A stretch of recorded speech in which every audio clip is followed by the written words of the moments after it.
Hey guys, tonight we are diving headfirst, well, maybe more like gingerly stepping into the mucky, muddled world of Uncharted Domesticity, specifically focusing on the surprisingly dull task of assessing soggy farmland after a medieval flood. Imagine, if you will, your entire front yard, backyard, and, let's be honest, probably a good portion of your ground floor has been replaced by a vast, monochrome expanse of, well, mud. And not just any mud, but the kind of deep, squelchy, vaguely menacing mud that medieval folks got to deal with on a far too regular basis. Frankly, with the lack of wellies, disinfectant, or even a decent shovel by modern standards, you probably wouldn't survive this particular tidying up session without at least a spectacular case of trench foot or a profound existential crisis. So, before you get comfortable, take a moment to like the video and subscribe, but only if you genuinely enjoy what I do here. Feel free to let me know in the comments where you're listening from and what time it is in your corner of the world. It's always fascinating to see how far these little historical rambles reach. Now, dim the lights, maybe turn on a fan for that soft background hum, and let's ease into tonight's journey together. The light that seeps into your small, timber-framed cottage is a weak, grey affair, much like the watery gruel you vaguely remember from the day before, or was it the day before that? Time has become a bit fluid recently. You push open the creaking door, a slab of rough-hewn wood that now scrapes against a newly deposited layer of something gritty on the threshold. And there it is. Or, rather, there isn't much of what used to be. The water, that unwelcome guest, which had overstayed its welcome by several sodden days, is finally, grudgingly, pulling back. It's not a triumphant retreat, no dramatic gurgle down a divine plug. Instead, it's an agonizingly slow surrender, inch by muddy inch, revealing a landscape that's both intimately familiar and terrifyingly alien. Your gaze sweeps across what was once a patchwork of individual farming strips, part of the open field system that characterized much of medieval agriculture. Those narrow, elongated plots, demarcated by little more than a furrow or a few carefully placed stones, are now entirely erased, swallowed by a homogeneous blanket of brownish-grey ooze. It's like Mother Nature decided your meticulously tended allotment needed a fresh, if somewhat aggressively applied, base coat.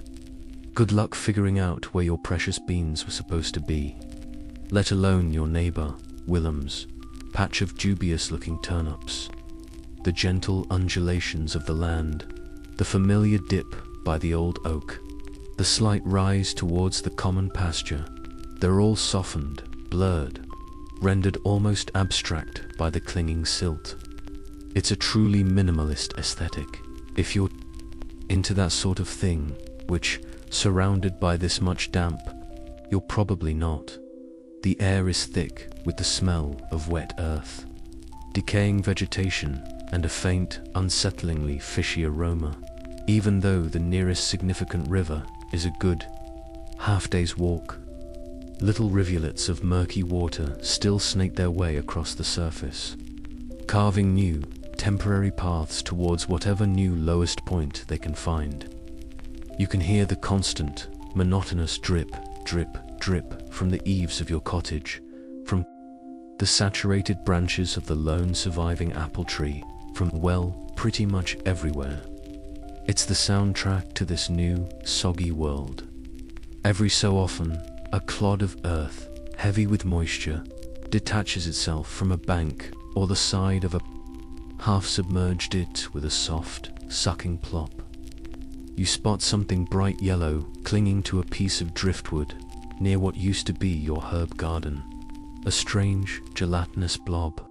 Some might call it witch's butter, a type of fungus that often appears on damp wood after rains and whisper. Tales of it being a bad omen or, conversely, a sign of hidden treasure nearby. Right now, it just looks like another piece of vaguely unpleasant debris in a world made of it. You're not sure about treasure, but you'd settle for a pair of dry socks. This initial survey, this first dawn after the waters have begun their reluctant ebb, isn't about action. It's about a slow, creeping realization of the monumental task ahead. It's the quiet dread that settles in your stomach as you catalogue the sheer mind-numbing extent of the mess. There's no adrenaline here, no heroic struggle against a raging torrent. That part, if it happened, is over. Now comes the aftermath, the quiet, the damp, and the endless mud. The sheer scale of it is almost an insult. You can already picture the arguments brewing, the reeve's furrowed brow, the endless days of attempting to reclaim something, anything, from this watery chaos. Historians still argue whether the resilience of medieval peasant communities in the face of such natural disasters was primarily due to inherent communal cooperation, a sense of shared hardship binding people together, or if it was more a result of the strict enforcement of manorial obligations, where the lord of the manor simply demanded the clean-up and life, however miserably, went on. Looking out at this vast expanse of sticky, unforgiving muck, you suspect it was probably a very tired combination of both, with a hefty dose of just not having any other viable options. After all, it's not like you can just call a disaster relief hotline or order a skip. No, this is your new reality, one claggy footstep at a time. The earthworms, at least, must be having an absolute field day down there, probably already planning their subterranean equivalent of a luxury spa. Lucky them. For you, the only certainty is that your back is going to hurt, and your fingernails will likely never be truly clean again. And with that cheery thought firmly lodged in your mind, like a stubborn pebble in your shoe, if you even had a decent shoe, that is, you know you can't just stand here at the doorway, admiring the abstract expressionist masterpiece the flood has made of your world. There's a grim necessity pulling at you, a need to see, to touch, to truly understand the scale of this soggy domestic disaster. So, you take a breath, the air still heavy with the scent of damp earth and something vaguely like old washing left in the machine too long. A smell that will become your constant companion for weeks. You suspect. You hitch up your rough-spun tunic, already damp at the hem from just standing near the open door, and contemplate your options for venturing forth. Your footwear. A pair of well-worn leather turn shoes, the kind made by stitching the upper to the sole and then turning the whole thing right side out, offers about as much protection from this kind of pervasive wetness as a sieve would offer for carrying soup. They're softened and misshapen from the damp that's been seeping into everything, and you know the moment you step into that viscous goo, they'll likely try to make a permanent break for freedom, sucked into the mire like a particularly unappetizing treacle tart. Some of the slightly better off folks in larger towns might have patins, those wooden platforms designed to elevate shoes above the filth of the streets. But out here, in your humble agricultural setting, such luxuries are rare. It's either these sad leather excuses for shoes, or barefoot, given the unseen debris that undoubtedly lurks beneath that smooth, treacherous surface. Shoes it is, however inadequate. You offer them a silent apology in advance. Your first step off the relative solidity of your doorstone is a momentous occasion, though not in a good way. There's a sound, a deeply satisfying slurp as your foot sinks a good few inches into the mud, which immediately tries to claim your shoe as a muddy sacrifice. The cold, wet ooze squelches up around your ankle, a sensation that is precisely as unpleasant as it sounds. You pull, and your foot comes free with a reluctant sucking noise, like a giant reluctantly giving back a stolen sweet. The shoe, miraculously, is still attached, though it now weighs about 3 times what it did before, encased in a thick, slimy boot of its own. This is going to be slow progress. You take another step, and then another, each one a minor battle against the clinging, clawing earth.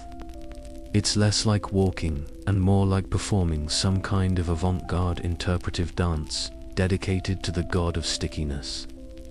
The ground beneath the surface layer of fresh silt is uneven, pocked with hidden hollows and strewn with debris you can only feel, not see. A sharp-edged stone here, a tangle of what might be roots or lost fencing there. You're pretty sure. Your left foot just found a particularly knobbly potato that escaped someone's storage, now offering itself up as an ankle-twisting hazard. The path that used to lead from your door to the lane vanished utterly. You're navigating by the memory of where things ought to be. A mental map now overlaid with this new, treacherous topography.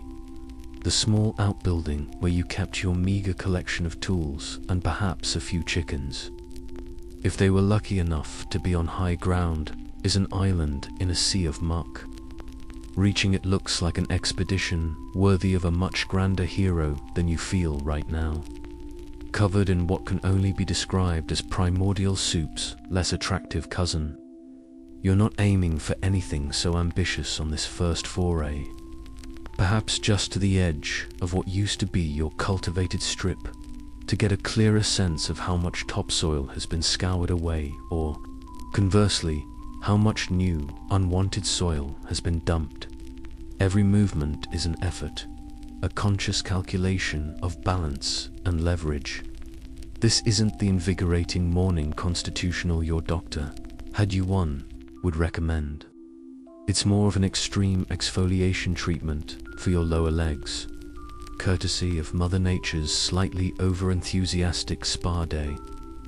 You pass by what you think was once a patch of wild garlic, its pungent scent now lost in the general miasma. Instead, your eye catches on the peculiar way the mud has dried in a few slightly more exposed patches, cracking into intricate patterns, like a miniature, desolate canyon range. Some folk in these parts hold a superstition that if the mud cracks in the shape of a fish, it means the waters will return soon. Or if it resembles a bird, it's a sign the worst is over. Right now, it mostly looks like a poorly iced cake. And you're not feeling particularly superstitious, just tired and damp. The sheer monotony of the landscape is already starting to wear on you. Brown, grey, and more brown, stretching in every direction. The sheer, unadulterated sameness of it all is the truly dull part of this initial exploration. There's no sudden revelation, no dramatic discovery, just more mud and the dawning. Laborious understanding of how much back-breaking work lies ahead to make this land usable again. You pause, leaning heavily on a surprisingly sturdy-looking branch that has conveniently wedged itself upright nearby, and survey the scene again. Across the way, you see another figure, similarly engaged in a slow-motion ballet with the mud, your neighbor, Agnes, looking just as thrilled as you are. There's a brief, almost imperceptible nod exchanged. No words are needed. The shared misery is palpable, even at this distance.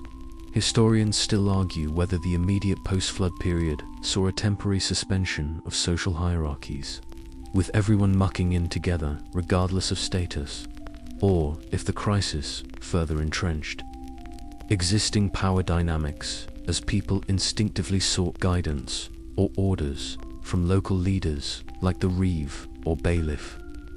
Right now, watching Agnes nearly lose her balance and emit a very unladylike grunt.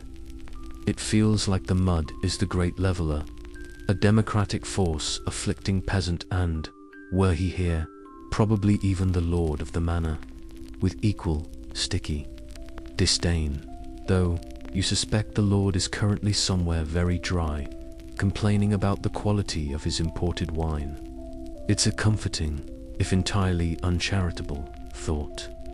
The next step awaits, promising another delightful chorus of and suction. And so, with the enthusiasm of a condemned man approaching the gallows, or perhaps more accurately, a very tired peasant approaching yet another patch of suspiciously deep-looking mud, you begin to make your way towards where you hope others might be gathering. Misery, as they say, loves company, and right now, company, any company that isn't the incessant gurgle of water, or the mocking squawk of a distant crow surveying its new buffet, sounds like a moderately good idea. The thought of shared grumbling is, in its own way, a comforting prospect. It's the medieval equivalent of a particularly damp and depressing online forum, but with more authentic smells.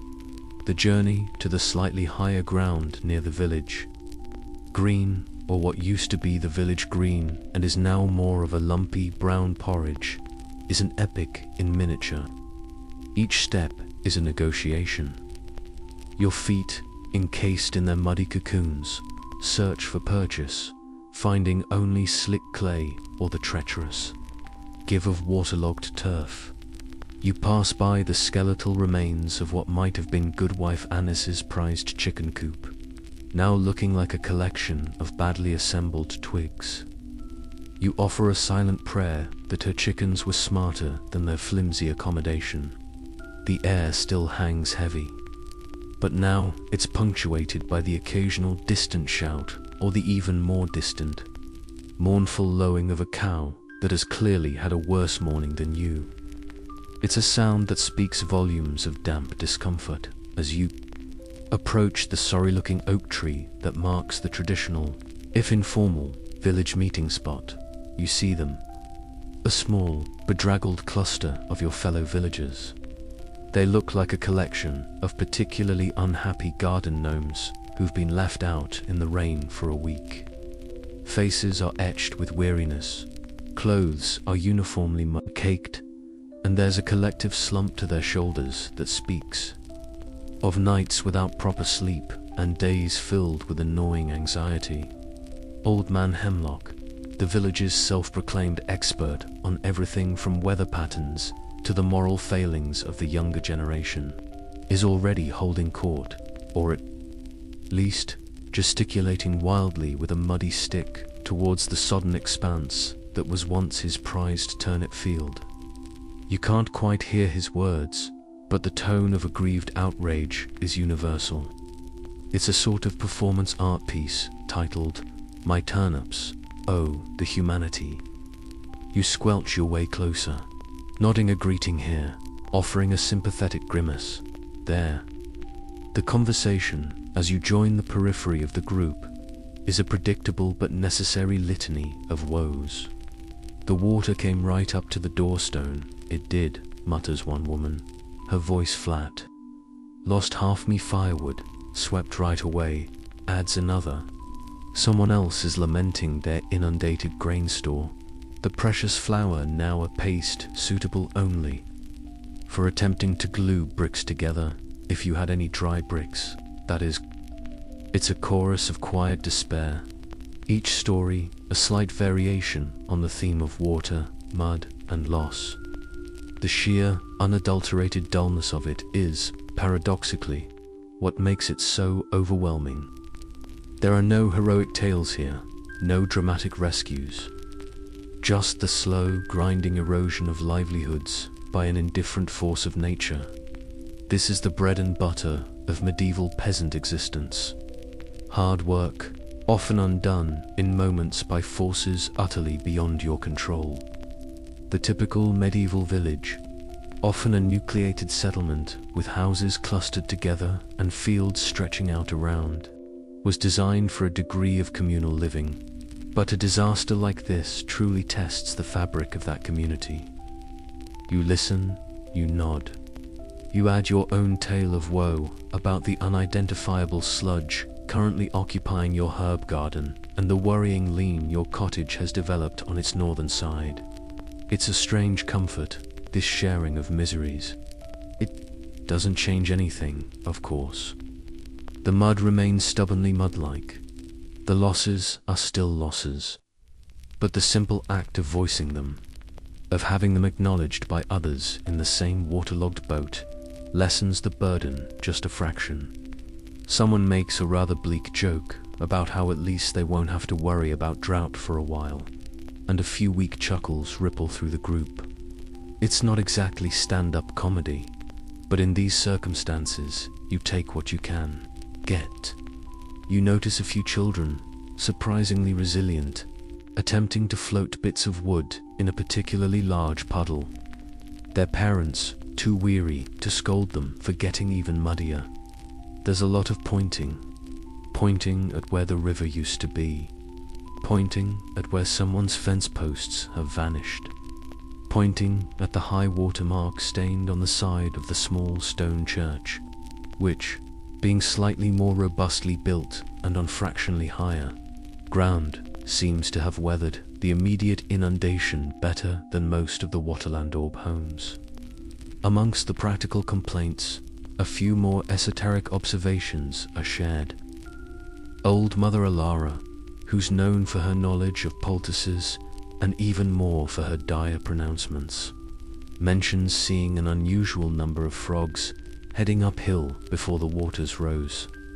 A sure sign, she mutters, the land itself was trying to warn us.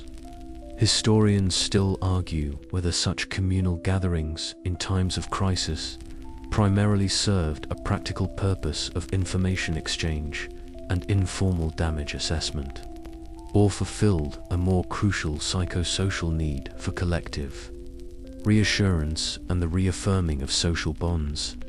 Watching Hemlock now try to explain his complex new theory on why this particular flood was entirely the fault of a new type of fertilizer someone tried using last spring. You figure it's a bit of both, with a healthy dose of needing to vent, before someone spontaneously combusts from sheer, damp frustration. The talk inevitably turns to what next? And when will the reeve show his face? There's a restless energy now, a desire for someone, anyone, to offer a plan, a solution, however improbable.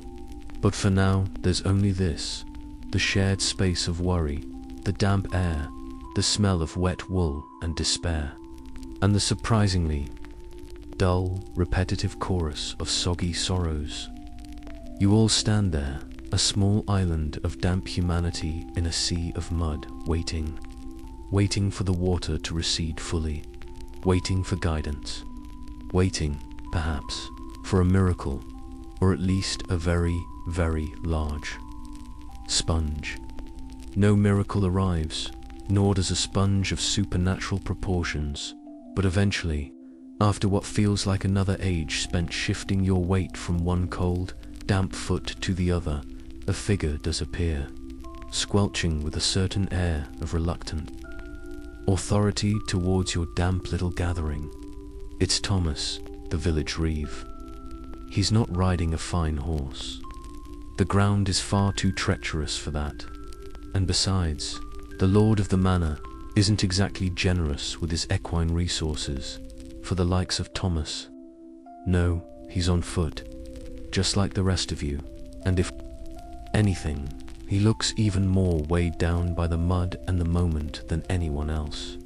His tunic is hitched up, his leggings are caked to the knees, and the usual wooden rod he carries, a symbol of his modest office, looks less like a staff of authority and more like a stick he's considering using to vault over particularly offensive puddles. There's a grim set to his jaw, and his gaze sweeps over the assembled villagers with an expression that seems to say, "Right, let's get this fresh hell over with." A small ripple of something, anticipation perhaps, or just a shift in the prevailing winds of misery passes through your group. Conversations die down. All eyes turn to Thomas. He's one of you, chosen for this role, but today he also represents the manner, the Lord, the unyielding structure of dues and obligations that even a devastating flood cannot entirely wash away. His duties are many in normal times: supervising, the communal ploughing, ensuring the Lord's domain is worked, collecting rents, and generally being the local go-between. After a flood, these responsibilities multiply into a truly Sisyphean task of damage assessment, record keeping, and trying to figure out how the manor's economy won't completely collapse. No pressure, Thomas. He stops a few paces short of the main huddle, the squelch of his arrival announcing his presence more effectively than any herald. He clears his throat, a sound that seems to get lost in the damp air. Well then, he begins, his voice raspy. A sorry sight, isn't it? Understatement. Of the year, Thomas, you think, but you keep it to yourself. The village collectively murmurs a gloomy assent. The Lord will need a full accounting, he continues, his gaze already drifting towards the ruined fields, the half-submerged fences, the general air of watery desolation.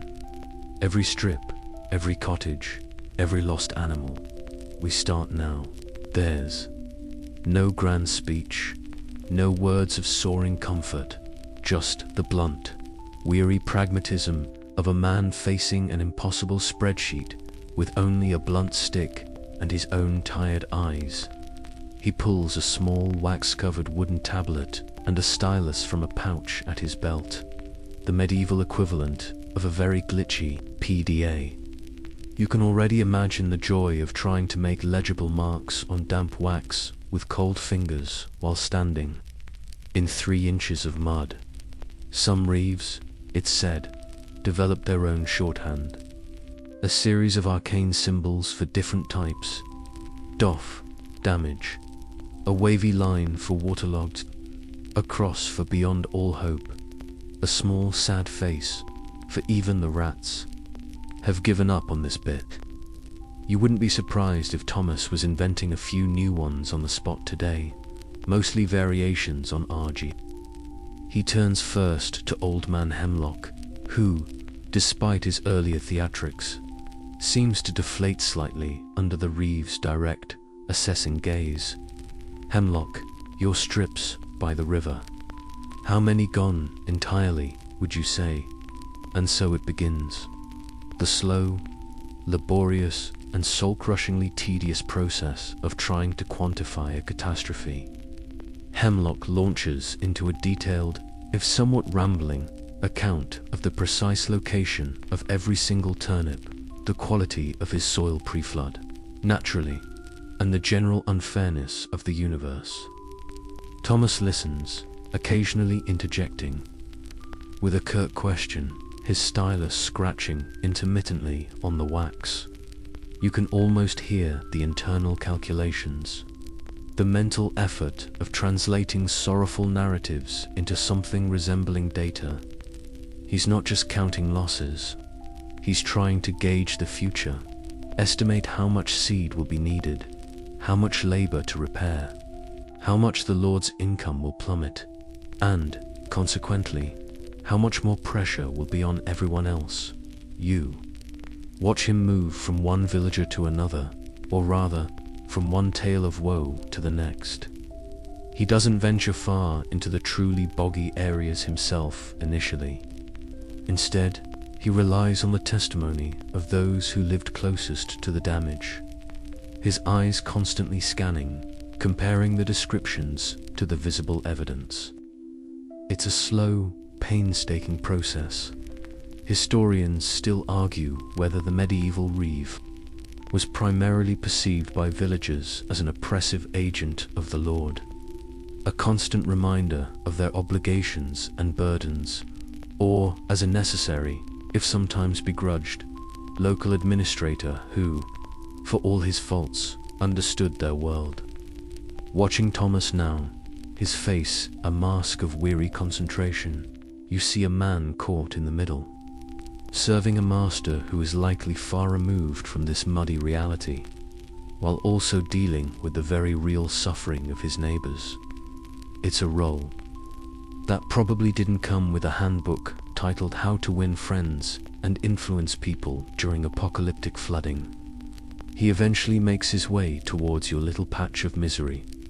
He looks at your sadly leaning cottage, pokes at us suspiciously, soft bit of ground near your former doorstep with his rod, and then turns his gaze to you and your strips, the ones bordering Agnes's. You give your own account, trying to be accurate, trying to keep the despair from your voice, but it's hard. It all sounds so inadequate. 3 acres of barley, likely all soured. The small vegetable patch, well, you can see for yourself. It's a pond now, a rather unhygienic pond. Thomas nods slowly, his stylus making its little scratching sounds. It feels like he's tallying up the very essence of your year's work and finding it wanting through no fault of your own. It's the sheer unavoidable bureaucracy of disaster, the reduction of your life to a few marks on a damp tablet. The dullness of it is almost a physical weight. He doesn't offer sympathy, just that same assessing look. Perhaps sympathy is a luxury neither he nor you can afford right now. His job is to count, yours is to report, and the mud, indifferent to it all, just waits. The mud might wait, but Thomas, it seems, does not. His wax tablet, now looking rather smudged and forlorn, is temporarily stowed, and he gestures with his chin towards the great grey-brown expanse that was once your collective livelihood. Right, he says, his voice devoid of any cheer. Let's see if we can find where anything actually was. It's a statement so laden with understatement it almost achieves a kind of bleak comedic genius. You, along with a few other able-bodied, or at least still-standing, villagers, are now unofficially deputized into the grand muddy measurement expedition. Your reward, you suspect, will be more mud, possibly some blisters, and the lingering scent of despair. The first challenge, of course, is that everything looks distressingly the same. The carefully tended strips of land, those long, narrow ribbons that defined each family's holding within the larger open fields, are gone. The subtle furrows, the almost invisible pathways, the occasional boundary stone, all have been either swept away or buried under a thick, democratic layer of silt. An acre, that standard unit of medieval land measurement, was traditionally considered the amount of land one ox could plow in a day. A wonderfully practical definition, until you try to pace out said acre when your ox is knee-deep in what feels like cold porridge, and all your landmarks have decided to play hide-and-seek. Thomas, however, is grimly determined. He hands you one end of a knotted rope, a rudimentary measuring device, each knot supposedly a set distance, though whose arm span was used for the original knotting is anyone's guess. Probably someone with freakishly long arms, just to make life more difficult for future generations. Start from that half-drowned willow, he instructs, pointing to a particularly sorrowful-looking tree at what he vaguely remembers as the edge of the common grazing land. Pace it out towards where Hemlock's prize turnips used to dream. You and another villager, young Will, who seems to possess a stoic resignation far beyond his years, begin the trudge. One end of the rope held by Will, the other by you. You try to keep it taut as you wade through the clinging muck. Each step is an effort, the mud sucking greedily at your already sodden shoes. Is that 30 paces, or did I just lose count, imagining a dry pair of socks? You mutter to Will, who just grunts. a sound that could mean anything from 32, I've lost the will to live. This isn't precision surveying. It's more like educated guesswork, lubricated with a thick layer of hope and even thicker layer of mud. You're pretty sure your acre might end up being significantly more or less than it was pre-flood, depending on how much your feet slip with each pace. It's the medieval equivalent of trying to use a stretchy ruler to measure a blancmange. Arguments naturally begin to simmer almost immediately. My strip always went at least 3 paces beyond that crooked hawthorn stump, insists one farmer, pointing at a stump that is currently indistinguishable from several other crooked, muddy stumps. Nay, yours ended at the stump, John counters. His neighbour, Agnes, her arms akimbo, mud dripping from her elbows. Mine went beyond it, towards the blessed sunlight. Thomas, bless his cotton socks, if he had any, has to mediate these disputes, his face growing increasingly weary. Sometimes he makes a judgment call, drawing an arbitrary line in the muck with his staff. Other times, he just sighs and tells them to sort it out themselves, which usually results in a lot of aggrieved muttering and what you can only describe as competitive glaring. It's amazing how quickly territorial instincts resurface, even when the territory in question looks like the bottom of a giant, badly cleaned pond. You try to find some logic in the chaos. Perhaps a slightly raised area indicates an old headland, or a particular type of tenacious weed, now battered and brown, might hint at a former boundary. You come across a large, flat stone, half buried. Could this be one of the old markers? You heave it up, an act that sends a delightful spray of cold mud down your front, only to find it's just a stone, no special markings, no inherent significance, just another bit of the indifferent earth. You begin to develop a new appreciation for the sheer and glamorous effort that went into simply dividing and working this land before the flood. It's a stark reminder that Uncharted Domesticity isn't just about the wild frontiers. It's also about reclaiming the familiar when it's been rendered utterly alien. Some villagers claim to know dowsing tricks to find lost markers, waving willow branches with intense concentration, though the only thing they seem to be divining today is more water. Someone else points to a solitary, mud-caked boot impaled dramatically on the splintered remains of a fence post. That there, he declares with surprising authority, marks the exact corner of what was once plot 7 of the lower field. I'd stake my life on it. And so, for a brief while, measurements are taken from the sign of the abandoned boot, a landmark that offers both a point of reference and a rather poignant statement about the general state of affairs. Historians still argue whether the apparent chaos of the open field system, with its scattered, individual strips, was truly an inefficient method of farming, or if it actually represented a sophisticated risk management strategy against localized disasters like blight or, indeed, minor floods affecting one part of the field more than another. Looking around at this widespread, homogeneous devastation, you feel the argument for risk management might be a bit waterlogged itself today. The sun, a pale disk in the grey sky, makes little headway in drying anything.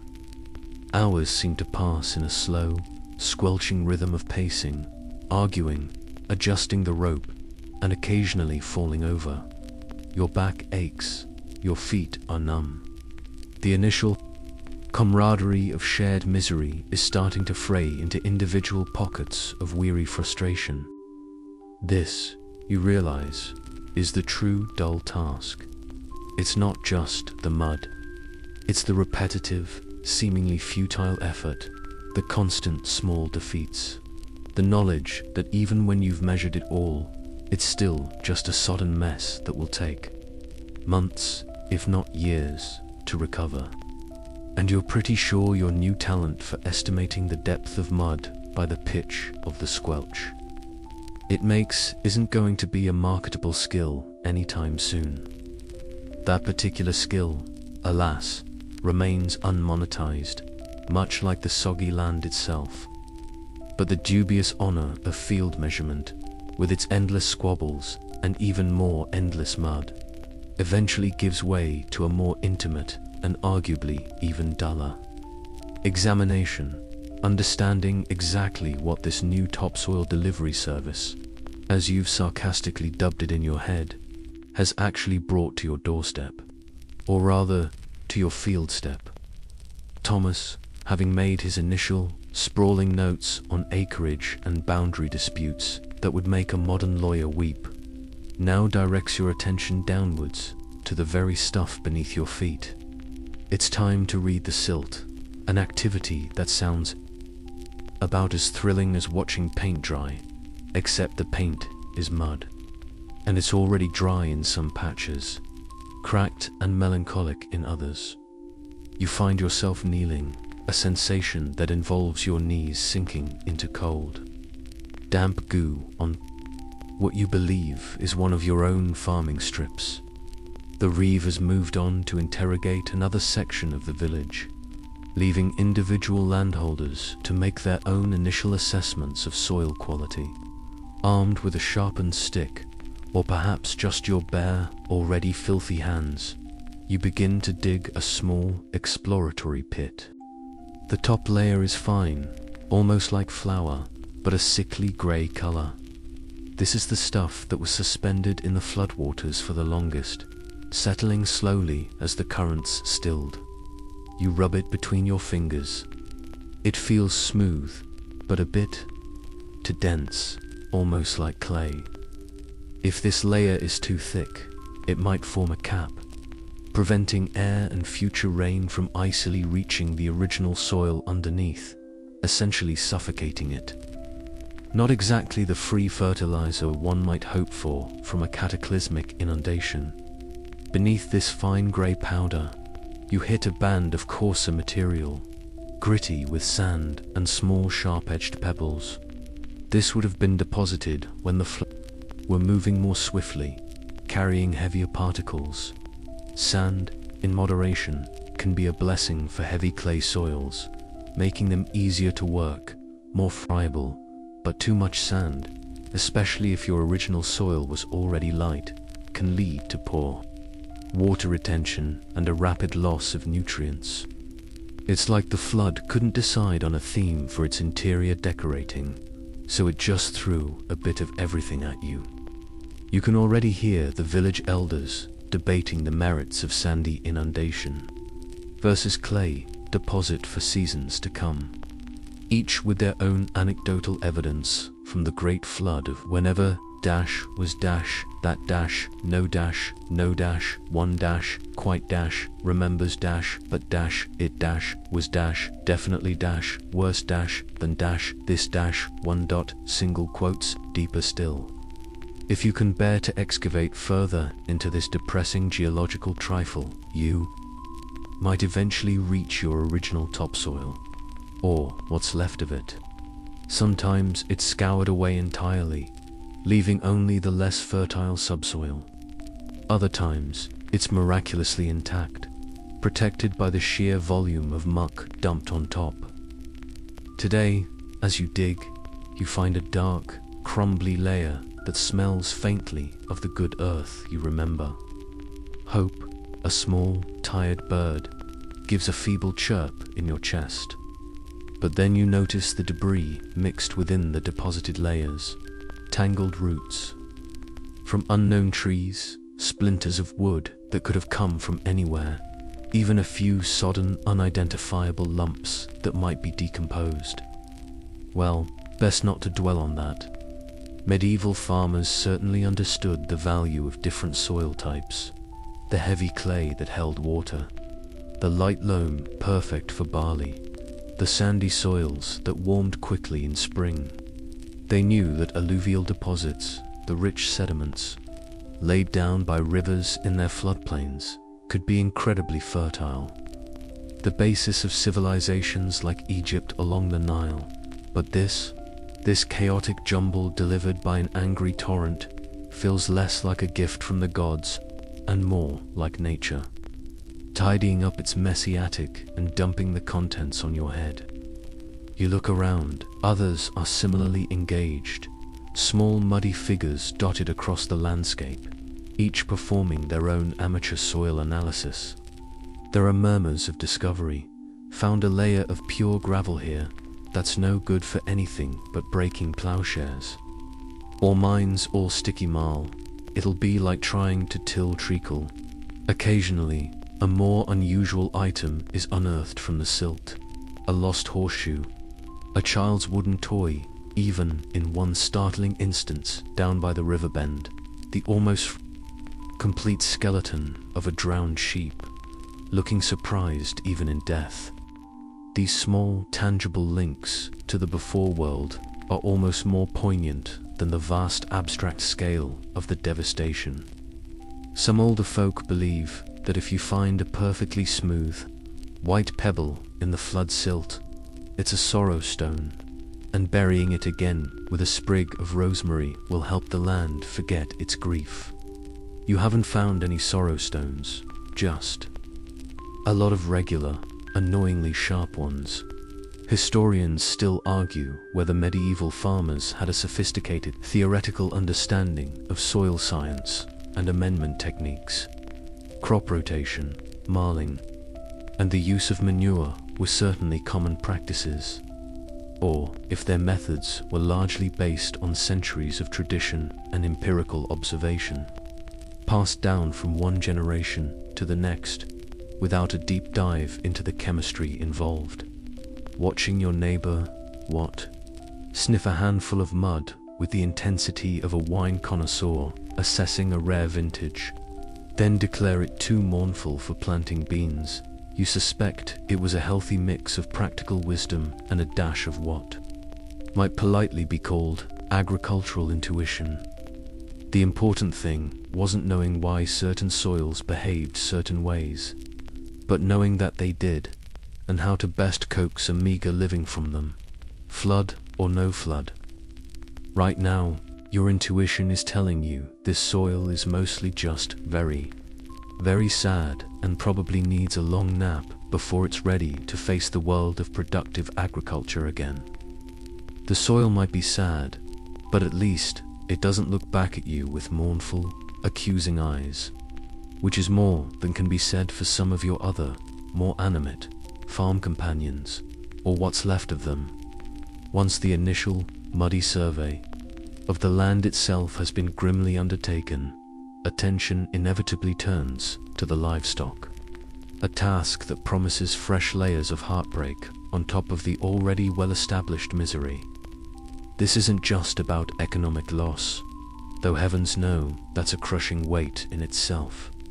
These animals, your ox, your scrawny cow, your handful of pigs and chickens, are the literal engines of your survival and, in a strange, codependent way, part of the extended, muddy family. The reeve, Thomas, looking as though he's aged a decade in the last few hours, begins to organize search parties, or rather, small, dejected groups, to poke around the ruins of byres, pens, and any slightly elevated patches of land where creatures might have sought refuge. You join one such group, tasked with checking the area around what used to be the communal pigsty and the collection of rickety chicken coops near the stream. Now, of course, a much wider, angrier-looking stream. The first discovery is a group of chickens perched precariously on the sodden thatch of a half-submerged cottage roof. They look bedraggled, indignant, and entirely unsure how they achieved their current, lofty, if damp, position. They also look like they've been personally offended by the weather and are considering writing a very strongly worded letter to someone. If only they could find a dry quill. Getting them down is a whole other comedy of errors, involving much flapping, squawking, and a distinct possibility of you ending up face first in the muck. At least it's a distraction, albeit a feathery and uncooperative one. The pigs, typically creatures of robust, if not always refined, character, are a mixed bag. Some, it seems, embraced the chaos with an almost joyful abandon, and you find them wallowing contentedly in newly formed mud pits that are significantly more luxurious than their usual sty. They greet you with happy grunts, seemingly under the impression that this whole flood business was arranged purely for their porcine delight. One particularly portly sow looks like she's auditioning for a role as Empress of the Mud People. Others, however, are not so fortunate. The grim task of locating and counting the drowned is one that falls heavily on everyone. Each small, still form is a blow. These creatures represented future bacon, winter stores, a small measure of security in an insecure world. Their loss is tallied with quiet curses and a heavy heart. The search for larger animals, like cows and the vital plough oxen, is even more fraught. An ox, that powerhouse of medieval agriculture, represented an enormous investment for a peasant family. Losing one could mean the difference between scraping by and outright starvation. The inability to plough your strips when planting season eventually, hopefully, arrived. You hear a shout from further afield and trudge towards it, your heart sinking. Young Alfred has found his family's prized milk cow, Bess, trapped in a thicket of debris, alive but clearly distressed and shivering violently. Her eyes are wide with fright, and she's breathing in shallow, rasping gasps. Getting her out is a struggle, involving cutting away tangled branches and coaxing the terrified animal onto more stable, if still very muddy, ground. Once freed, she stands unsteadily, her ribs showing, her coat matted with filth.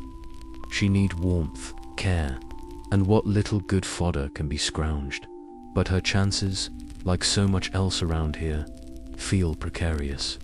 You can't help but pat her bony side, murmuring what you hope are comforting sounds. It's a small gesture in a vast ocean of trouble. Some villagers turn to folk remedies or prayer in these desperate moments. Old Meg is seen muttering incantations over her surviving goat, which looks thoroughly unimpressed, while others might make a small offering to Saint Anthony Abbot, the patron saint often invoked for the health of pigs and other domestic animals, hoping for his intervention against the myriad diseases that thrived in such damp, unsanitary conditions.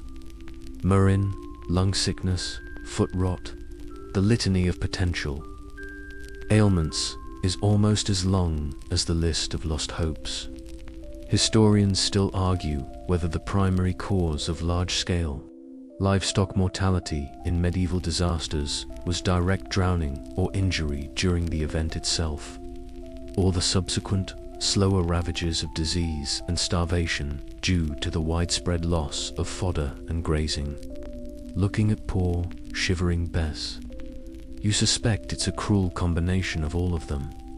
The reeve, meanwhile, continues his grim inventory, his wax tablets slowly filling with the tally of the dead and the ailing. Each mark is a testament to the flood's indiscriminate cruelty. 2 oxen lost for the widow miller, he notes, his voice flat. 3 of Hemlock's sheep, presumed taken by the current. My own best sow, gone.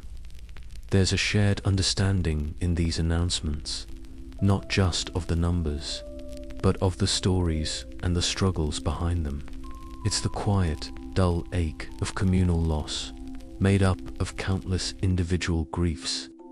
You try to make a light comment to Will about one of the surviving chickens attempting to swim with surprising, if clumsy, determination, suggesting it's evolving before our very eyes. But the joke falls as flat as the sodden landscape. Some things, it seems, are beyond even gentle sarcasm. The air is too thick with lamentation, the reality too stark. The only upside, if you could call it that, is that the constant, miserable drizzle has finally stopped, leaving behind a world that feels washed out, exhausted, and waiting for yet another difficult chapter to begin. And that next difficult chapter, you realize, with a familiar sinking feeling in the pit of your stomach, involves facing the silent, insidious damage wrought within your own four walls, or what's left of them. The immediate, visible chaos of the flood outside is one thing. The quiet ruin spreading through your precious, carefully hoarded seed stores is another, altogether more personal, affront. After the grim tally of lost animals, which at least had the dignity of being a somewhat active, if mournful, pursuit, turning to the state of your grain feels like preparing for a particularly depressing seance with the ghosts of harvest's future. This isn't just food for the coming months. This is life itself, the promise of next year's crop, the very cycle of existence on this unforgiving land. You trudge back towards your cottage, or what approximates it. The water level inside has dropped, leaving behind a slimy tide mark on the wattle and daub walls and a floor that is still more puddle than packed earth. The air within is thick with the cloying sweetness of mildew, a smell that clings to the back of your throat. Your seed grain, your treasure, was stored with as much care as your meager resources allowed, perhaps in earthenware pots, or stout wooden chests, or even just sacks piled on a low wooden platform you'd hoped was high enough. Hope, you're learning, is a rather flimsy construction material in the face of a determined flood. With a deep sense of foreboding, you approach the corner where you kept your barley seed, the grain you'd set aside for the spring planting. The sacks, made of rough hessian, are dark with damp, slumped against each other like drunken mourners at a very bleak funeral. You touch one, and your fingers come away wet. Not just damp, but properly, dispiritingly wet.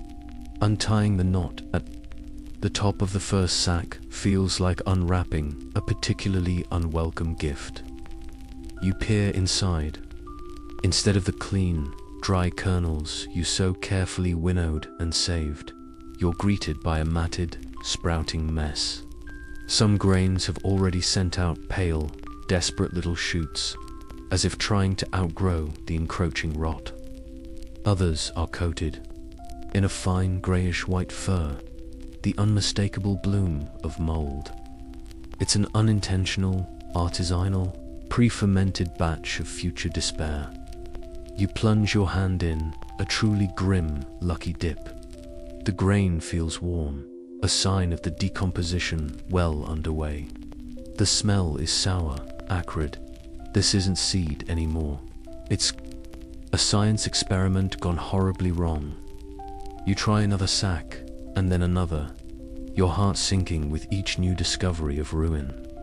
Perhaps a few handfuls at the very top of one sack. The one that was highest off the ground might be salvageable if dried immediately, but are they viable for planting? Unlikely. Seed grain needs to be strong, healthy, full of latent life. This stuff looks like it's already fought its one and only battle and lost. The sheer, unyielding reality of medieval agriculture was its low seed-to-yield ratio. Often, for every one grain planted, a peasant might only expect 3 or 4 back in a good year, sometimes less. This meant a huge proportion of any harvest, perhaps a quarter or even a third, had to be meticulously saved just to ensure the next planting. Losing this stockpile wasn't just an inconvenience. It was a direct threat to the continuation of your farm, your family, your future. You look around, your small, damp dwelling. Other villagers would be facing the same quiet horror. The wheat for bread, the oats for porridge, or animal feed. these might be slightly more forgiving, if only a little damp. Perhaps salvageable if spread out thinly to dry, though the risk of ergot or other fungal diseases would be high. But the seed corn, that was the ultimate vulnerability. The mice, who usually engage in a constant, low-level warfare with you over ownership of this grain, are conspicuously absent. You imagine them holding a tiny, disappointed wake somewhere, mourning the loss of their winter provisions just as much as you are. It's one of the few times you might actually feel a sliver of misguided sympathy for the little blighted. Some of the older folk have traditional, if often desperate, methods for trying to revive compromised grain. You recall your grandmother muttering about spreading damp seed on a clean linen sheet under a specific phase of the moon, or mixing it with dried nettle and yarrow to draw out the evil humors of the damp. Right now, looking at this pulpy, sprouting disaster, it feels like you'd need less herbal remedy and more outright necromancy. Historians still argue about the actual average seed-to-yield ratios achieved by medieval peasants across different regions and soil types, and how consistently these vital yields could be maintained in the face of variable weather, pestilence, and the ever-present threat of warfare or, indeed, flooding. Based on the current state of your seed, you'd say consistency was a very optimistic dream. The dullness of this task is in its meticulous, heartbreaking repetition. You sift through handful after handful, hope dwindling with every moldy kernel, every prematurely sprouted shoot. There's no dramatic flair, just the quiet, soul-destroying confirmation of ruin. The reeve will need to know this, of course. Another entry on his already grim tally sheet: seed stores compromised, future outlook bleak, with a chance of outright starvation. This isn't just about your own family's survival, either. If the whole village has lost its seed, where will new seed come from? The lord of the manor might provide some at a steep price, plunging everyone further into debt. Or perhaps a neighboring village, spared the worst of the flood, might have a surplus, though charity between medieval communities wasn't always a given, especially when resources were scarce for everyone. The silence in your cottage is broken only by the drip of water from the sodden thatch and the occasional, despairing sigh that seems to escape your own lungs without permission. The future, which was already looking decidedly muddy, has just acquired a distinctly barren, empty granary sort of feel. That barren, empty granary feeling, unfortunately, doesn't inspire a zen-like acceptance of fate. Instead, for many in the village, it seems to fuel a rather prickly determination to cling to them, and perhaps even expand whatever miserable patch of mud they can still vaguely identify as their own. And so, the boundary brouhahas, as you've come to think of them, begin in earnest, rising like a foul miasma from the drying, cracking earth. It seems that even when faced with a common enemy like a devastating flood, the ancient human instinct to squabble over a few extra feet of dirt remains remarkably resilient. Or perhaps it's precisely because everything else has been lost that these last vestiges of ownership become so fiercely contested as the waters recede further, and the land begins to vaguely resemble something other than a swamp. People venture out with renewed, if somewhat aggressive, purpose. The reeve, Thomas, has made his initial broad-stroke assessments and has now retreated, probably to attempt deciphering his own muddy notes, or perhaps just to rock quietly in a corner somewhere. This leaves a sort of power vacuum, and into this vacuum steps every villager with a grievance, a half-remembered landmark, and a loud voice. You witness it starting subtly at first. A strategically placed stick here, a small cairn of carefully selected and suspiciously clean stones there, appearing overnight to ever so slightly adjust the perceived edge of a strip of land. It's the medieval equivalent of your neighbor accidentally mowing a bit of your lawn. But with more mud and a higher chance of dysentery, then come the more direct confrontations. You're trying to clear some of the larger debris from what you recall as your barley field, a thankless, back-breaking task, when you hear raised voices from a few strips over. It's John the Red, a man whose temper is as fiery as his unfortunate nickname, derived from a rather unfortunate incident involving a beet wine explosion, and quiet, usually timid, Walter. John is gesticulating wildly, his face puce, at a line Walter has scratched in the mud with a hoe. That line, by all the saints, is 3 full paces into my land, Walter. My grandfather ploughed that bit, and his father before him. Are you calling my ancestors liars, or just common thieves? Walter, to his credit, stands his ground, though he looks like he'd rather be facing a charging boar. The old willow stump was the marker. John, everyone knows it. And this line is true to the stump, or where the stump would be if it hadn't floated off towards the bishop's palace. The problem, of course, is that the willow stump, like most other reliable landmarks, is indeed gone, or buried, or has decided to start a new life elsewhere. This leaves arguments to be settled by the strength of conviction, the loudness of one's voice, or, occasionally, the perceived threat of physical violence. Medieval land tenure, especially within the open field system, relied heavily on shared memory, customary practice, and those very physical markers, while the manorial court existed to settle such disputes formally. A flood of this magnitude overwhelmed those neat systems, leaving a chaotic free-for-all.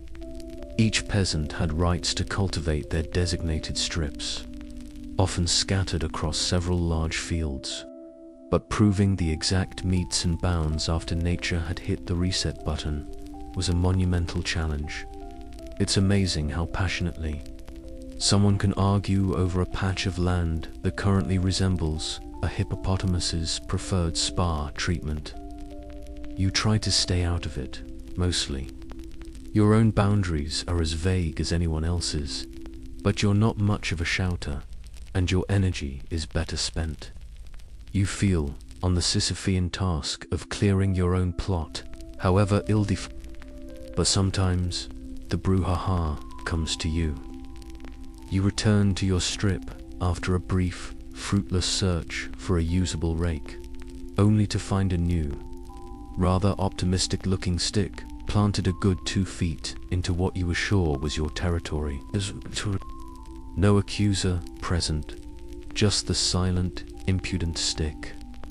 You consider moving it. You consider moving it further into their presumed territory out of sheer spite. You consider replacing it with a much larger, more menacing stick. In the end, you just sigh, pull it up, and toss it onto the growing pile of debris. There are bigger fish to fry, or rather, bigger lumps of mud to conquer. Some disputes are resolved with a grudging compromise, often brokered by one of the village elders who isn't Thomas, someone whose memory is still respected, or whose voice carries a certain weary authority. Old Elara, for instance, despite her earlier dire pronouncements, manages to settle one particularly heated exchange by recalling a specific pattern of stones that used to mark a boundary, and then, with surprising acuity, locating 2 of them still embedded deep in the muck. Other arguments just simmer, unresolved, adding another layer of tension to the already stressed community.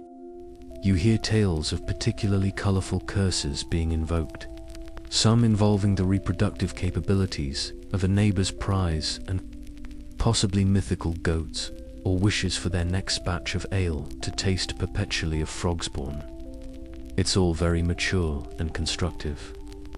Historians still argue about the extent to which peasant communities in the Middle Ages were characterized by internal harmony and a spirit of mutual cooperation versus underlying tensions and fierce, sometimes violent, competition for scarce resources, especially in times of profound stress like this. Based on the current decibel levels rising from Farmer Giles's contested cabbage patch, you'd say competition is having a pretty good innings. The sheer dullness of these repeated arguments is what gets to you. The same points made with the same escalating outrage over the same indistinguishable patches of mud. It's like being trapped in a very damp, very shouty play where everyone has forgotten their lines but insists on performing anyway. You find yourself longing for the relative peace and quiet of assessing seed store sorrows. At least, the mold didn't argue back. The mold, indeed, remains blessedly silent. And since engaging further in the village-wide, my mud is more important than your mud, debate feels about as productive as trying to teach a fish to yodel. You decide to retreat to your own little patch of chaos and confront a different, though equally dispiriting, inventory. The state of your tools. These humble extensions of your own hands, your spade, your hoe, the precious iron tip of your ard or light plough if you were part of a team that shared one, are the difference between scratching a living from the soil and simply scratching your head in despair. Right now, they're likely undergoing an unplanned deep earth spa treatment, and you suspect the results won't be rejuvenating. Your tool shed, a rather optimistic term for a lean-to structure made of wattle daubed with mud and hope, has partially collapsed. One wall sags drunkenly, its lower half dissolved into the general mire. You peer into the gloomy, damp interior. It smells like a badger's armpit.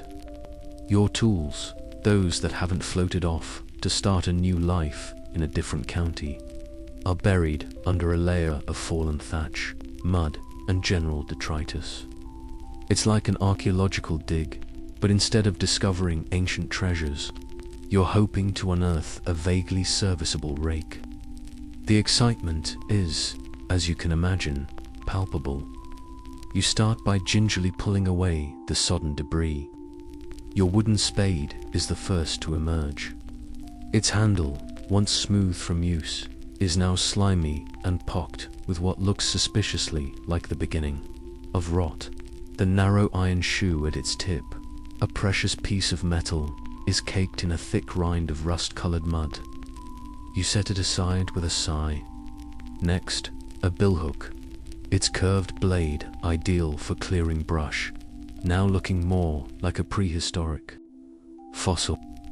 You can already feel the hours of work it will take to clean and sharpen these, assuming the metal isn't too pitted or the wood too far gone. It's the kind of meticulous, unglamorous work that never features in heroic ballads, but forms the bedrock of actual survival. Each recovered item tells a sorry tale. The wooden tines of your hay rake are either snapped or splayed out at unnatural angles, as if it tried to fight off the flood and lost badly. The leather straps that bound your scythe's blade to its long, curved snath are stiff and brittle where they aren't actively disintegrating. Iron was a valuable commodity for medieval peasants. While you might fashion a new wooden handle for a hoe or spade yourself, replacing a broken iron plowshare or even a sickle blade meant a trip to the blacksmith, and that cost precious coin, or goods in kind resources that are now scarcer than hen's teeth, assuming the hens haven't also drowned or floated away. Many of your tools would have been passed down, carefully maintained, each nick and scar a testament to seasons of toil. Seeing them in this state feels like a personal affront. Another layer of violation that you spend what feels like hours just extricating your implements from their muddy tomb. Some are simply gone, swept away by the current, now gracing the bottom of a river or tangled in a distant hedge. For those that remain, the cleaning process begins. There's no garden hose, no rust remover in a convenient spray bottle. You have a bucket, which you fill with murky water from a slightly less murky puddle, and a handful of coarse sand from a patch near the riverbank that the flood, in its infinite wisdom, decided to scour clean. You scrub, you scrape. The mud clings with a devotion that would be admirable if it weren't so infuriating. It gets under your fingernails, into every crease of your skin. The repetitive motion, the slow reveal of wood or metal beneath the grime, is a surprisingly dull task, yet one that requires your full, weary attention. Each tool is a separate battle. You try to hum a tune. One of those monotonous medieval folk songs that goes on for about 73 verses and mostly involves someone losing a cow, but your heart isn't really in it. As you clean, you assess. This spade handle, definitely a candidate for the firewood pile once it dries out. The hoe blade may be salvageable with a lot of work on the grindstone, if the grindstone itself hasn't seized up with rust. Your best sickle, the one with the keen edge you spent hours honing last harvest. Miraculously, it seems mostly intact, though it'll need a thorough drying and oiling with whatever animal fat you can spare to prevent further rust.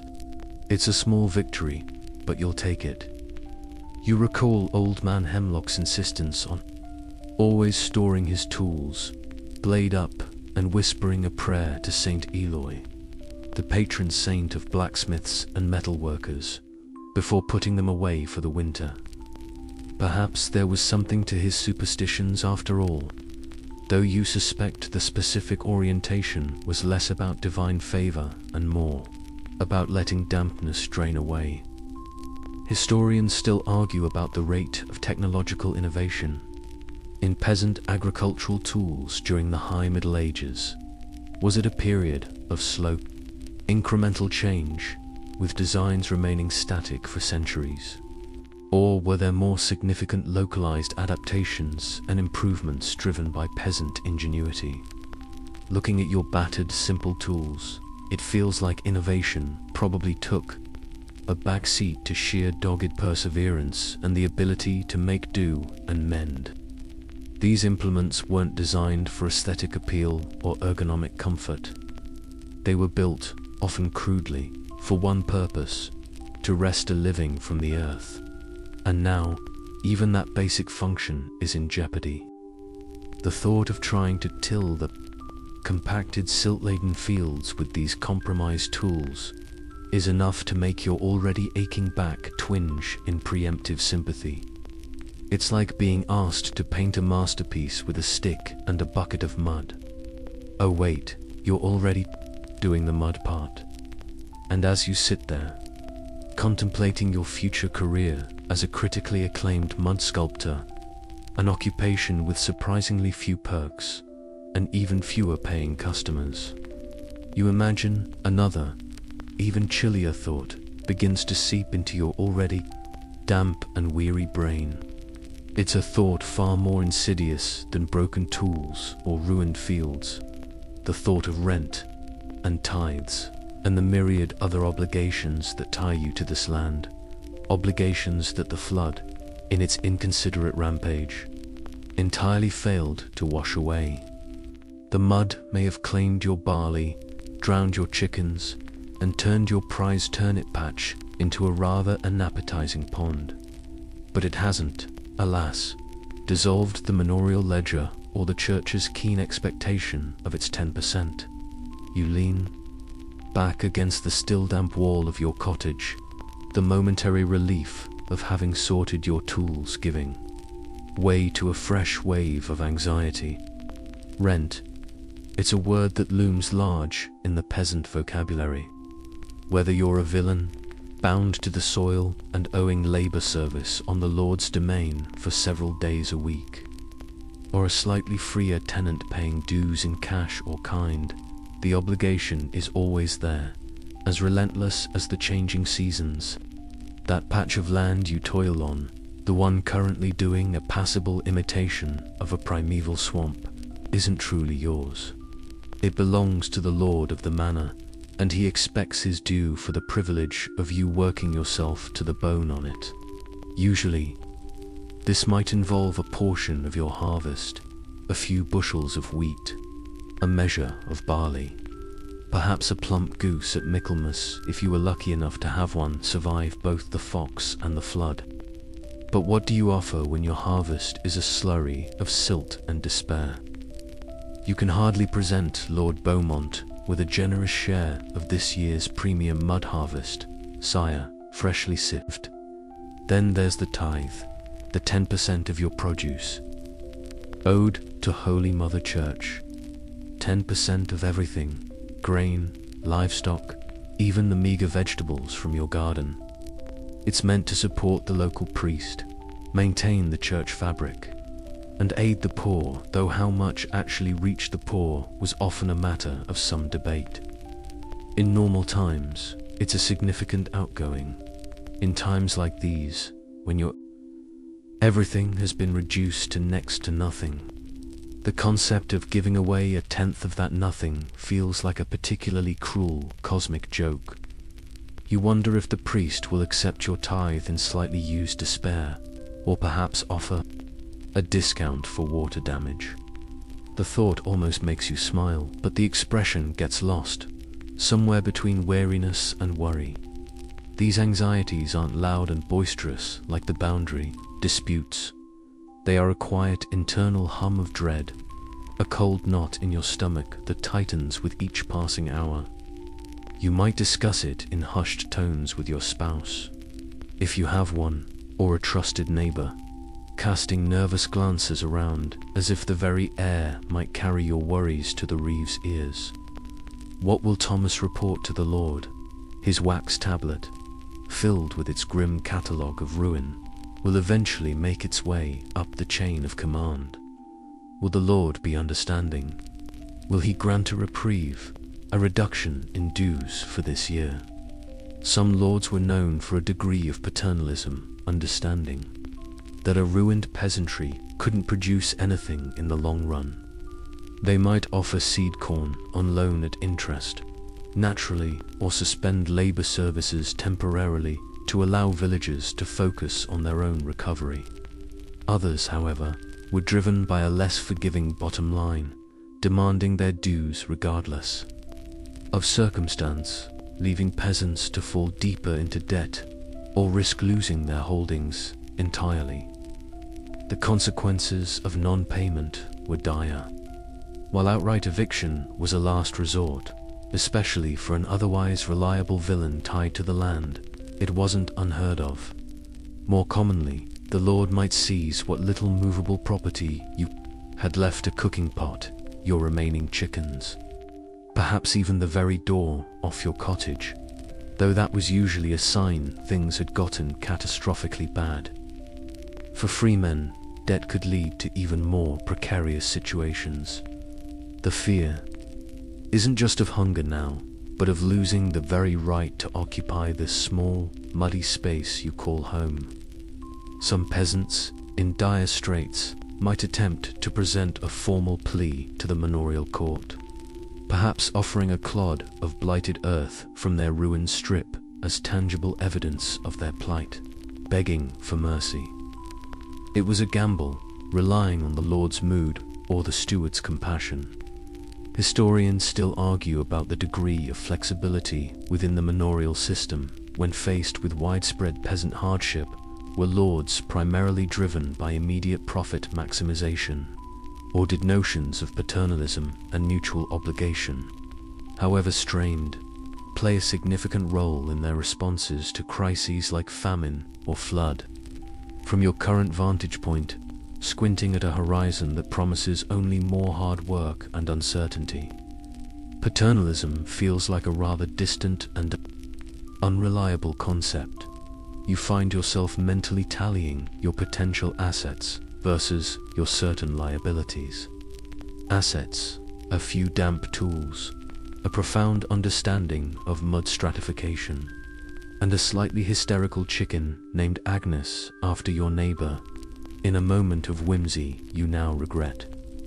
Liabilities: rent, tithes, the need to acquire new seed, rebuild, somehow survive until the next harvest, assuming there even is a next harvest. The arithmetic is spectacularly, soul-crushingly depressing. It's the dullest, most terrifying kind of accounting, where every sum leads to a deficit of hope. You almost wish for the return of the boundary arguments. At least then you were, fighting for something tangible, however mired in muck. This battle is against invisible numbers, against obligations written on parchment stored miles away, dry and secure, while your entire world dissolves into damp uncertainty. And as if the damp uncertainty weren't quite damp enough on its own, your little corner of that dissolving world soon begins to sprout some rather unwelcome new residents. We're not talking about optimistic new neighbors, unfortunately, but rather the relentless, silent, and artistically inclined legions of fungus. Yes, it's mold inspection time. A truly delightful addition to your already overflowing schedule of post-flood pastimes, slotting in nicely between stare blankly at mud and calculate impending financial doom.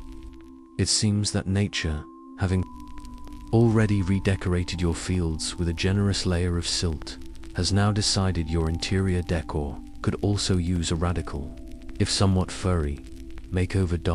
It starts subtly. A faint, musty odor that you initially dismiss as just part of the general post-flood miasma. But then you notice it. A patch of greenish-grey fuzz colonizing the lower part of your watterland wall, where the damp has lingered the longest. It looks like a tiny, hostile forest viewed from a great height. Within days, this pioneering patch has sent out emissaries. Your already battered wooden stool now sports a delicate, almost artistic, bloom of white mildew along its legs. The rush matting you used for sleeping, still stubbornly damp despite your best efforts to air it, has developed a rather fetching pattern of black spots, like a very unfortunate leopard. It's as if your cottage is actively trying to compost itself, with you still inside it. You run a finger over one of the moldy patches on the wall. It comes away slimy, leaving a smear, the sheer, unadulterated goal of it. This is your home, or what passes for it, and these uninvited guests are treating it like a giant, damp piece of cheese. The Waterland daub construction of most peasant homes, a framework of woven wooden strips, or wattle, packed with a sticky mixture of clay, soil, straw, and animal dung, or daub, was cheap and relatively easy to erect. Its major downside, however, was its profound, almost romantic, attraction to moisture. Once thoroughly soaked, as it has been by the flood, it becomes a veritable paradise for every opportunistic spore floating by on the breeze. And right now, the air seems to be about 90% spore. The smell is the worst part. It's a heavy, cloying scent that gets into your clothes, your hair, your food. It's the perfume of decay, ode to despair, with bass notes of wet dog and ancient socks. You try to keep a small, smoky fire going in your central hearth, if you can. Find enough dryish wood, hoping the smoke will discourage the fungal invaders. It helps a little, making your eyes water and your throat sore. But the mold, it seems, is made of sterner stuff. It just coughs politely and continues its relentless artistic endeavors on your walls. You try scrubbing at the worst patches with a stiff brush and some sand, but it's a temporary fix at best. The fuzzy legions just regroup and counterattack, often with renewed vigor, as if offended by your attempts at hygiene. It's not just the common green and black varieties either. Oh no, this is a full-blown fungal exhibition. You discover a patch of vibrant orange slime mold, pulsating gently on a piece of damp firewood you'd hoped to salvage. It looks like something coughed up by a mythical creature. Then there's the delicate, almost pretty, tracery of a white, web-like fungus spreading across a forgotten leather pouch in a dark corner. You're half expecting David Attenborough to pop his head around the door and start narrating the fascinating life cycle of your cottage's new ecosystem. And here, he'd whisper, we see the determined penicillium embarking on its heroic quest to consume a peasant's last remaining pair of semi-dry leggings. While you wouldn't have the modern understanding of mycotoxins and airborne allergens, you instinctively know this pervasive dampness and the accompanying fungal bloom are not good for you. The constant chill, the musty air, it's the kind of environment that breeds coughs, agues, and a general feeling of malaise. Children and the elderly would be particularly vulnerable. Some folk might burn particular herbs, like rosemary or sage, believing their aromatic smoke could purify the air and ward off the corrupt humours thought to arise from such dampness. Others might hang bunches of dried tansy or wormwood, hoping their pungent scent would deter the invisible forces of decay.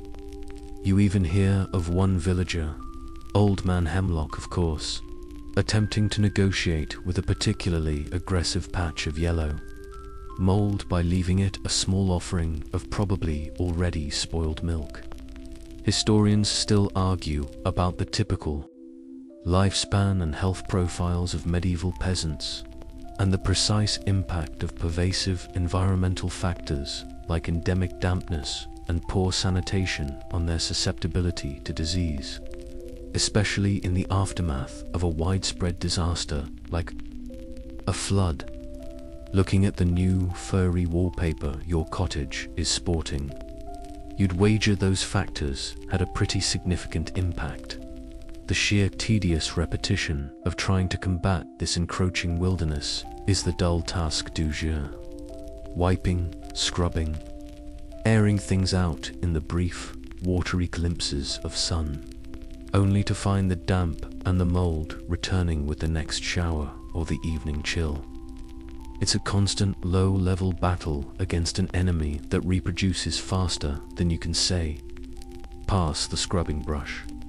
And it's not just your home. It's your clothes, what little bedding you have, any stored food that wasn't already ruined. By the initial inundation, everything succumbs eventually. You start to feel like you're living inside a giant, slowly ripening cheese.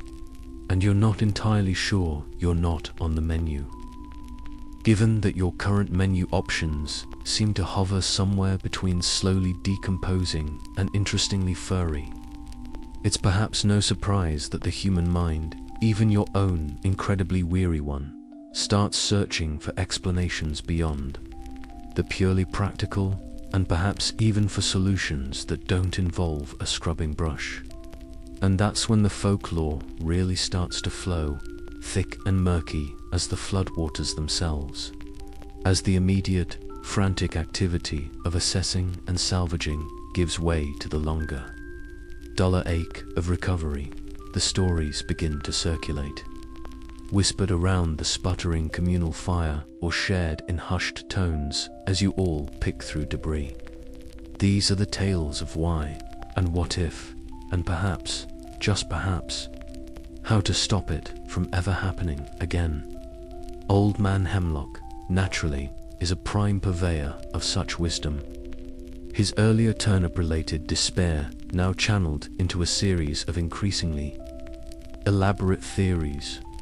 He's convinced this particular flood was no ordinary act of nature.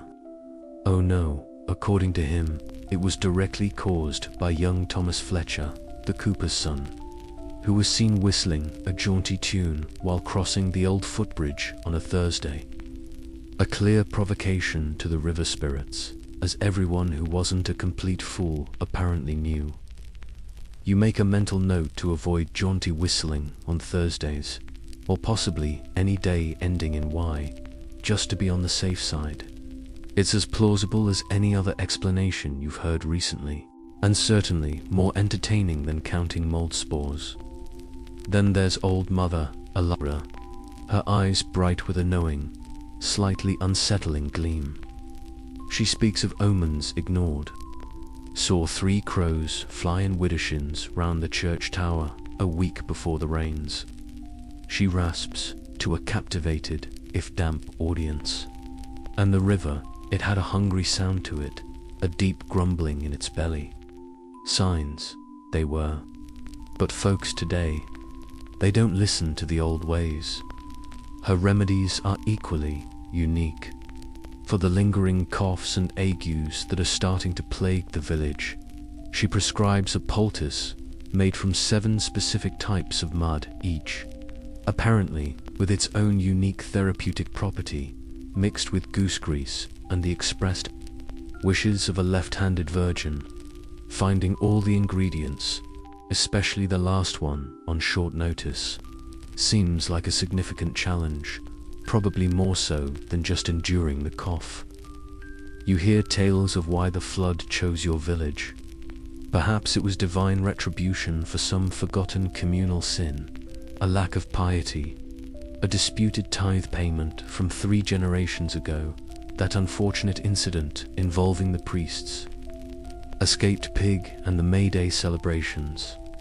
Or maybe, as young Agnes whispers fearfully, it was witchcraft, a malevolent spell cast by someone with a grudge, or perhaps by that peculiar old woman who lives alone by the whispering fen and is said to converse with toads. The medieval world was steeped in such beliefs, a place where the natural and supernatural were deeply intertwined. Lacking a modern scientific framework to explain catastrophic weather events, people sought meaning and agency in a complex tapestry of Christian doctrine, half-remembered pagan lore, and local superstitions. And then come the preventative measures, the desperate desire to ensure this watery apocalypse doesn't become a regular feature. Some villagers advocate for a special procession to the riverbank, with prayers and offerings, perhaps a small symbolic sheaf of ideally dry barley, or a coin thrown into the current to appease whatever ancient spirit dwells within.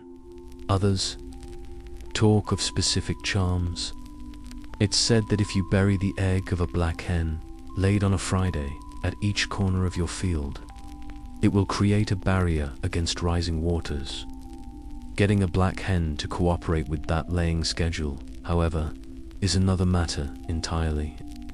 One particularly fringe belief you overhear involves the strategic placement of eel skins around the threshold of your home, as eels, being creatures of both water and earth, supposedly have the power to negotiate a truce between the two.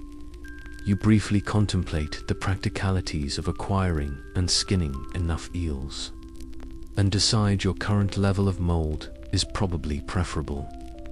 Historians still argue about the degree to which official church doctrine, with its saints and sacraments, managed to suppress or merely overlay these more ancient, pre-Christian folk beliefs and magical practices among the medieval peasantry. Listening to the eclectic mix of remedies and rituals being proposed, it feels very much like a layered approach, a bit of prayer to a relevant saint, a nod to the old gods of the place, and a healthy dose of whatever Old Mother Alara said. Just in case, it's a spiritual piquant mix, born of desperation and a deep-seated need to do something, anything, when faced with overwhelming, uncontrollable forces. You even find yourself half listening to a suggestion that wearing your tunic inside out for a week might confuse any malevolent water sprites that still linger. It couldn't hurt, you suppose, though it might make you look even more disheveled than you already are, a feat you previously considered impossible. The dullness in all this folklore isn't in the stories themselves. Some are quite imaginative, if utterly bonkers. It's in their well-meaning, often contradictory, and ultimately ineffective profusion. Every ache and ailment, every fear and foreboding, seems to have a dozen different folk explanations and an equal number of bizarre remedies. Sifting through them, trying to find something that resonates or even sounds remotely plausible, becomes another wearying task. Yet, there's a strange sort of comfort in it too. It's a reminder that people have faced such disasters before, have sought answers, have tried to impose some kind of order, however fanciful, on a chaotic world. It's a testament to human resilience. Or perhaps just our stubborn refusal to accept that sometimes things are just awful for no particular reason other than the indifferent mechanics of nature. You still haven't found a guaranteed method for ensuring your socks stay dry, but you have learned 3 new ways to apparently annoy a river spirit, which might come in handy someday. Or, more likely, it won't. No, probably not. Annoying river spirits, while a potentially diverting hobby, isn't likely to fill your belly or mend your fences. And as the more colorful, if less practical, suggestions from the village folklore committee begin to fade into the general background hum of damp misery, your thoughts inevitably and heavily turn back to the land itself. Not just its current, sorry state, but its future, its fortune, and by extension, your own. Because for you, and everyone else in this soggy, beleaguered village, the land isn't just scenery. It's the very bedrock of existence, the stubborn, unyielding partner in a lifelong dance of toil and, occasionally, reward.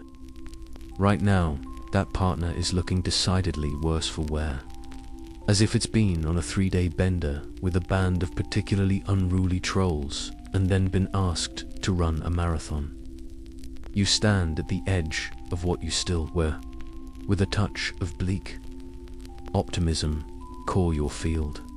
The surface water has mostly drained away or seeped into the already saturated earth, leaving behind a landscape that is less lake and more, well, a vast expanse of slightly damp, disappointingly solid mud, now starting to crack under the hesitant sun like an enormous, poorly baked biscuit. The initial, overwhelming sense of watery chaos is being replaced by a new, more insidious understanding. The true damage is not just superficial. It's in the structure of the soil, in its lost fertility, in the sheer, daunting amount of work it will take to coax life from it again. Your future career as a professional rock collector looks increasingly promising. Given the fresh assortment of stones and debris the flood has kindly deposited across your strip stop first, there's the clearing. Every stick, every stone larger than your fist, every tangled mass of roots and unidentifiable rubbish washed in from upstream will need to be laboriously removed by hand. This alone could take weeks, months even, of back-breaking, monotonous effort. Then there's the soil itself, that thick layer of silt, which seemed like such an insult when it was fresh and wet, now presents a different challenge as it dries. In some places, it's forming a hard, almost impermeable crust, capping the earth beneath, starving it of air. In other areas, where the deposits were sandier, the original, heavier soil underneath might struggle to retain any moisture at all. Should the rains ever decide to return in a less homicidal fashion, you recall hearing a local saying, something about how land that has been deeply scalded by a flood takes 7 years to truly forgive and forget. 7 years. It's a sobering thought. You're not even sure you have 7 years worth of optimism left in you right now. Restoring drainage will be another monumental task. The carefully maintained ditches that bordered the fields and helped carry away excess water are now choked with silt or have been obliterated entirely. New, unwanted channels may have been carved by the force of the water, altering the natural lie of the land. These will all need to be redug, rerouted, a task requiring not just individual effort but communal organization, assuming anyone can agree on where the ditches are supposed to go, now that the old landmarks are mostly wishful thinking. And then there's the question of fertility. The flood might have washed away much of your precious topsoil, the thin layer of humus built up over years of careful husbandry and manuring. Medieval agriculture relied heavily on practices like regular fallowing, leaving a field unplanted for a season to allow it to recover, and the application of animal manure to replenish nutrients. But with livestock numbers decimated and seed stores ruined, both fallowing and manuring present immediate, almost insurmountable difficulties. How can you afford to leave land fallow when you're already facing starvation? Where will the manure come from when half your animals are gone? You look out at your own particular strips of desolation. You try to picture them as they were, green with young barley in the spring, golden under the summer sun, bristling with stubble after the harvest. Now it's just a palette of browns and greys, a testament to nature's capacity for brutal redecoration. You try to imagine the sheer physical effort of plowing this compacted, debris-strewn earth, assuming you can even find or repair a serviceable plow and muster enough animal or human power to pull it. It feels like trying to till a graveyard. Historians still argue about the long-term ecological consequences of major medieval flooding events on agricultural landscapes and settlement patterns. Did such disasters lead to the permanent abandonment of particularly vulnerable areas, forcing shifts in population, or did they, in some cases, spur innovation in land management techniques, a desperate attempt to adapt and survive? Right now, looking at your bleak inheritance, innovation feels like a very distant prospect. Survival is the more immediate concern. Perhaps you'll have to change what you try to grow, if and when you can grow anything. Maybe some hardy root vegetable, something that doesn't mind a bit of adversity, assuming you can find the seed. Or perhaps, as one particularly pessimistic villager suggested, you should all just take up fishing in the newly expanded puddles and call it a day. It was meant as a joke, you think. Mostly, the land, you realize, needs more than just physical mending. It needs a kind of healing, a slow, patient coaxing back to life. And that will require a patience you're not sure any of you possess in sufficient quantities. It's the ultimate dull task, the decades-long commitment to a partnership that has just proven itself to be dangerously unreliable. You kick at a clod of drying mud. It breaks apart, revealing nothing but more mud. The future of your field's fortunes looks, from this vantage point, exceedingly, exhaustingly, monotonously bleak. And yet, even in the face of such exceedingly, exhaustingly, monotonously bleak prospects, the cogs of the manorial world, however rust-flecked and mud-clogged, continue their slow, inexorable grind. Weeks may have passed since the waters first receded, weeks filled with back-breaking labor, communal grumbling, and the quiet terror of an uncertain future. Weeks of breathing in the scent of damp earth and mildew, of feeling the ache in your bones that no amount of rest seems to cure.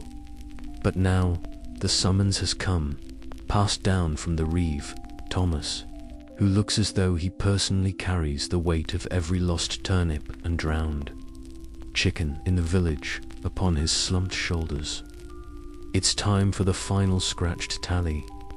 The official recording of your ruin for posterity, or at least for the Lord's meticulously kept, if currently rather depressing, account books. You find yourself standing before Thomas again, not out in the muddy fields this time, but beside a makeshift table set up in the slightly less damaged corner of the village church, a space chosen, perhaps for its faint aura of solemnity, or maybe just because it's one of the few places with a roof that isn't actively leaking on his precious records. The wax tablet has been supplemented, or perhaps even superseded, by a precious sheet of parchment, looking stark and official in this rustic setting. This is for the permanent record, the one that will be seen by the steward, maybe even the Lord himself, the one that will formalize your losses into neat columns and careful script. The process is as dull and soul-crushing as you imagined. Thomas, his voice a low monotone of weary officialdom, goes through the list. Your dwelling, he begins, not looking at you, his eyes fixed on the parchment. Extent of damage to walls, to roof, to foundation. You recite the sad litany, the collapsed section of daub, the sodden thatch that needs complete replacement, the floor that remains a testament to the enduring power of mud. He scratches away with his quill, the sound unnervingly loud in the quiet church. Tools, he continues. List those lost entirely, those damaged beyond immediate repair. You recount the fate of your spade, your rake, the billhook that now resembles a rusty question mark. Each item mentioned feels like a small, personal defeat. Then comes the land, strip by waterlogged strip. The upper field, by hemlock's former boundary. Thomas, intones. Barley, estimated loss. You give your honest assessment, all of it, Master Reeve. Silted beyond recovery for this season, perhaps. Longer, he nods. A tiny, almost imperceptible movement. Scratch, scratch goes the quill. He moves on to your next poultry holding, and the next, each question a fresh stab, each answer a confirmation of the pervasive ruin. The sheer, monotonous detail of it is what makes it so profoundly wearying. There's no room for emotion in this record, no space for the despair that gnaws at your insides.